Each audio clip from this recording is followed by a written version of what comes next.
ప్రశ్నోత్తర మాలిక మహాభారతము. హిడింబ అసలు పేరు ఏమిటి? హిడింబ భీముని భార్య, హిడింబాసుని కుమార్తె, ఘటోత్కచుని తల్లి. ఆమె అసలు పేరు కమల పాలిక.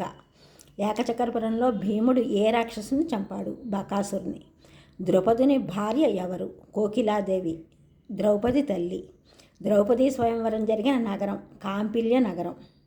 గాదిపుత్రుని పేరు విశ్వామిత్రుడు.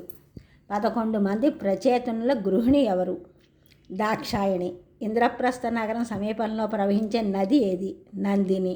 సుందోపసుందలను సంహరించడానికి విశ్వకర్మ సృష్టించిన వనిత ఎవరు? తిలోత్తమ. అభిమన్యుడు వేదాలను ఎవరి వద్ద అభ్యసించాడు? ధౌమ్య ముని వద్ద. కృష్ణునికి గౌమోదకి గదను, సుదర్శన చక్రాన్ని ఎవరు ఇచ్చారు? వరుణదేవుడు. ఈ ఛానల్ చూసిన వారందరూ కూడా సబ్స్క్రైబ్ చేయండి, షేర్ చేయండి, లైక్ చేయండి, కామెంట్ చేయండి. సబ్స్క్రైబ్ చేసిన వారందరూ కూడా షేర్ చేసిన, లైక్ చేసిన, కామెంట్ చేసిన అందరికీ కూడా ధన్యవాదాలు.